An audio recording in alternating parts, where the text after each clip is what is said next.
थे उसमें दो उल्लेखनीय घटनाएं हुई। पहली, जो सारे देश की नजर लगी थी, जिस पर मुंबई महानगर पालिका पर बीजेपी और सहयोगियों का कब्जा हो गया। उन ठाकरे बंधु उद्धव साहब ठाकरे और राज ठाकरे, बेसिक कहा जाए तो बाला साहब ठाकरे और शिवसेना की विरासत भी इसी के साथ समाप्त हो गई है, इसी के साथ समाप्त हो गई है। और एक उल्लेखनीय बात यह है, 29 में से 26 जो नगर पालिका है, महानगर निगम है, उन पर भी बीजेपी और अलायंस ने गठबंधन जीत दर्ज की है। ज़्यादा दुखद, ज़्यादा उल्लेखनीय, चूँकि हम जानते हैं मुंबई महानगर है, उल्लेखनीय और दुखद इसलिए है। मैं आपको एक बात बताता हूँ, मेरा भी राजनीतिक कैरियर का बहुत लंबा अरसा, शायद 25 साल शिवसेना के साथ गुजरे हैं। मैं उसकी हिंदुत्व की विचारधारा के साथ था, लेकिन साहब बाला साहब ठाकरे के निधन के कुछ समय पश्चात ही उद्धव ठाकरे के नेतृत्व से शुरू हुई शिवसेना से मेरा मोहभंग शुरू हो गया था। आप देखिए, बाला साहब ठाकरे ने जिस हिंदुत्व की विचारधारा से शिवसेना को न सिर्फ हिंदुत्व का मुखर चेहरा बनाया था, वरन ये देखिए पूरे देश और दुनिया में अपना भी नाम बनाया शिवसेना का भी। उस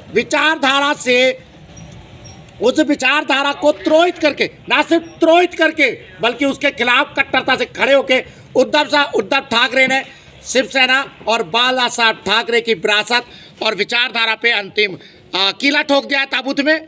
और अब मुझे नहीं लगता बीजेपी और शिवसेना उठ पाएगी। आप देखिए, मैं बार बार कहता हूँ, एकनाथ शिंदे जो परिवार से नहीं आते थे, उन्होंने उस विरासत को अक्षुण्ण रखा है। ठाकरे जो मराठे मतदाता हैं, जो मुंबई के और अन्य उत्तर भारतीय, दक्षिण भारतीय हिंदू मतदाता हैं, वो एकनाथ शिंदे की शिवसेना के साथ मजबूती से खड़े रहे, क्योंकि वो हिंदुत्व की विचारधारा के, बाला साहब ठाकरे की विचारधारा के सच्चे उत्तराधिकारी थे। आपने मनसे से हाथ मिलाया, मनसे जो खुद उग्र मराठावाद की जो है राजनीति कर रही थी, लेकिन एक शहर का चरित्र बदल चुका है। उसमें मराठे जो है अल्पसंख्यक आ गए हैं, उत्तर भारतीय, दक्षिण भारतीय और पूरा हिंदुस्तान वहाँ बसा हुआ है। आप उनको नहीं चला रहे, उनको कोई आश्वस्ति नहीं दे रहे, बल्कि उग्र मराठावाद के नाम पे उनको डरा रहे। जबकि बाला साहब ठाकरे मराठावाद की भी राजनीति करते थे और उससे बड़े झंडे, उससे बड़े बैनर, हिंदुत्व को वो आगे रखते थे, किसी को डराते नहीं थे।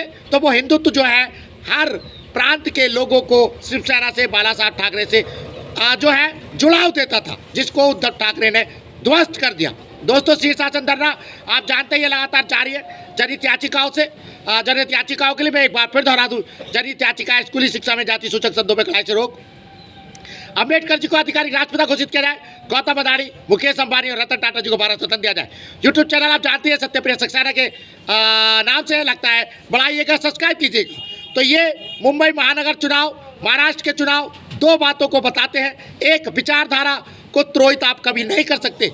विचारधारा से जो है कार्यकर्ता भावनात्मक, जनता भावनात्मक जुड़ती है, उसका त्रोहित करना, उसको उसके खिलाफ खड़ा होना ताबूत में कील ठोक रहा है। और दूसरी बड़ी बात तो यही है, जब तक आप जमीन पर नहीं उतरेंगे, एसी पे बैठ के राजनीति करेंगे, वंशवाद की राजनीति करेंगे, सड़कों पर ना उतरेंगे, दुख दर्द को नहीं समझेंगे, जनता लतियाती रहेगी। हमेशा महाराष्ट्र की तरह और सारे देश में हम देख ही रहे, वंशवादी राजनीति समाप्ति की ओर है। धन्यवाद, नमस्कार।